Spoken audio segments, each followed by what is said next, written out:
एक बार की बात है, एक गांव में एक किसान रहता था। उस किसान को जानवर पालने का बहुत शौक था।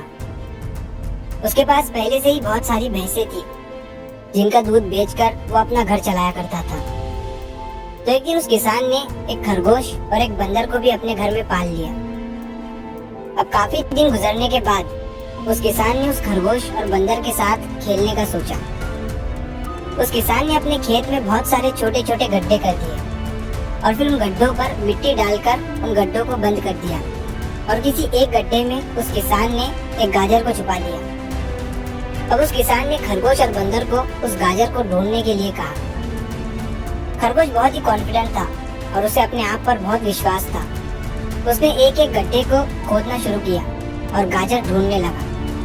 लेकिन बंदर जो था वो बहुत ही नेगेटिव और आलसी था। उसने सोचा कि खेत में इतने सारे गड्ढे हैं और वो गाजर किसी एक गड्ढे में है, इतना कौन ढूंढेगा।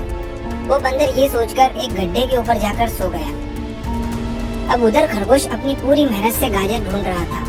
एक एक करके खरगोश ने सारे गड्ढे देख लिए, लेकिन उसे किसी भी गड्ढे में गाजर नहीं मिली। सिर्फ एक गड्ढा बाकी रह गया था, जिसके ऊपर बंदर सो रहा था। अब खरगोश बंदर के पास जाता है और उसे उस गड्ढे पर से उठने के लिए कहता है।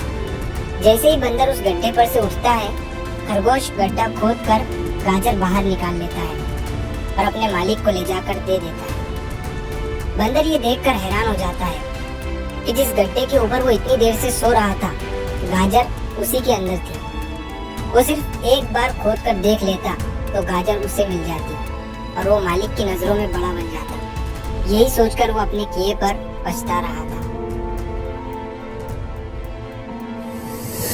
दोस्तों, इस कहानी से हमें 3 बहुत बड़ी सीखें मिलती है। पहली ये है कि हमें कभी भी अपने काम के प्रति नेगेटिव नहीं सोचना चाहिए। जैसे उस बंदर ने सोचा कि इतने सारे गड्ढे हैं और गाजर किस गड्ढे में है पता नहीं। यही सोचकर उसने उस काम को अपने लिए बड़ा बना दिया। और दूसरी सीख हमें इस कहानी से ये मिलती है कि हमें एटलीस्ट कोशिश भी तो करनी चाहिए, क्योंकि हम जब तक कोशिश नहीं करेंगे, किस्मत भी हमारा साथ नहीं देगी। अगर वो बंदर जिस गड्ढे पर सोया हुआ था वहां से ही गाजर को ढूंढना शुरू करता तो उसे गाजर मिल जाती, लेकिन उसने कोशिश ही नहीं किया। और तीसरी सीख हमें इस कहानी से ये मिलती है कि हमें जल्दी हार नहीं माननी चाहिए। अब हमें नहीं पता कि हमें अपने काम में कौन से साल में कामयाबी मिलेंगी।